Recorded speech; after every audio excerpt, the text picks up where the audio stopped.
ওম নমঃ শিৱায়। Hello' beautiful soul. আজি মই আপোনালোকৰ লগত ক্ৰিষ্টেল ব্ৰেচলেটৰ ওপৰত কিছু কথা শ্বেয়াৰ কৰিব ওলাইছোঁ। আমি বিভিন্ন কাৰণত ক্ৰিষ্টেল ব্ৰেচলেটসমূহ পিন্ধোঁ।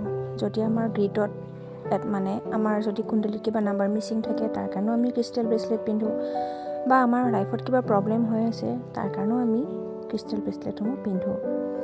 কিন্তু আপুনি যেতিয়া এই ব্ৰেচলেটসমূহ পিন্ধে সম্পূৰ্ণ বিশ্বাসতেই পিন্ধে, আৰু আপুনি কি কাৰণে এই ব্ৰেচলেট পিন্ধিছে কেতিয়াও আনৰ আগত শ্বেয়াৰ কৰিব নালাগে।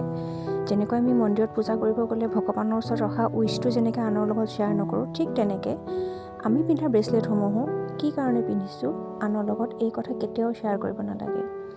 কোৱা হয় এইটো এটা এনাৰ্জি, এই এনাৰ্জি আপোনাৰ বডিৰ লগত এডজাষ্ট হৈ যায়, এই এনাৰ্জিত নজৰ লাগি যায়। গতিকে কেতিয়াও কি কাৰণত ব্ৰেচলেট পিন্ধা হয় কেতিয়াও শ্বেয়াৰ কৰিব নালাগে। Thank U.